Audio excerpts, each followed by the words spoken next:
في أحاسيس معينة بتسيب علامة جوانا ما بتتمحيش، والرفض ممكن يكون هو أكتر إحساس فيهم بيوجع وبيكسر.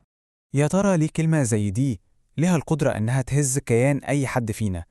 إزاي وجعها بيكون حقيقي قوي كده وملموس؟ القصة ممكن تبدأ بموقف أبسط من البساطة، مجرد لحظة في يوم عادي. أو يمكن كلمة صغيرة اتقالت كده في وسط الكلام وما تتلحقش.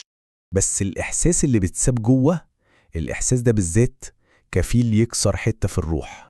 يمكن عشان الألم ده أعمق من أي كلام، أعمق من أي اسم ممكن نوصفه بيه. العقل بيعمل كل اللي يقدر عليه عشان ينسى، عشان يتجاوز ويكمل. بس الغريب إن الوجع ده كأنه ملوش تعريف رسمي، كأن حتى أكبر موسوعة في العالم ما عندهاش صفحة تشرحه. العلم بقى بيسمي الأثر ده تروما أو صدمة، والصدمة هنا مش مجرد ذكرى وحشة، لأ، دي بصمة حقيقية سابتها تجربة معينة على العقل والمخ وكمان الجسم. والبصمة دي بتغير كل حاجة حرفياً.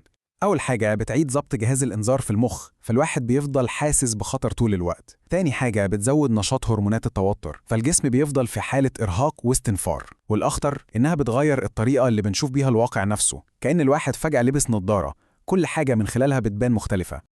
وهنا بقى بتيجي المفاجأة الكبيرة، القصة الحقيقية طلعت مش اللي بتحصل دلوقتي أصلاً. الوجع اللي بيكسر ده هو مش بسبب الشخص اللي رفض، ولا حتى الموقف اللي حصل دلوقتي. الموضوع كله طلع بسبب حاجة تانية خالص، حاجة قديمة أقدم بكتير.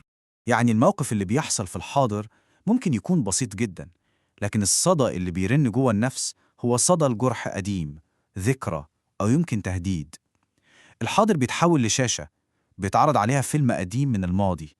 يعني رد الفعل مش بيكون للي بيحصل دلوقتي، لأ، ده بيكون مجرد إعادة عرض لشريط قديم، نفس المشهد بنفس الألم بالظبط.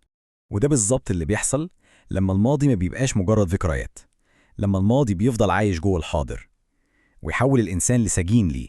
زي ما بيشرحها بيسيل باندر كولك، الصدمة مش مجرد حدث وانتهى، هي كمان البصمة اللي التجربة دي سابتها على العقل والمخ والجسم. والبصمة دي بتجبر الجسم إنه يفضل في حالة طوارئ دايمة، بيحاول ينجو من الخطر هو أصلاً خلص من زمان قوي. طيب لو الجسم هو اللي لسه محبوس في الماضي ده، يبقى الحل ممكن يبدأ منين؟ وإيه هي أول خطوة ناحية الحرية دي؟ جايز، أول خطوة هي في السؤال نفسه. لو الجسم هو اللي بيحكي القصة الحقيقية اللي محدش سمعها، يا ترى عندنا الاستعداد إننا نسمع؟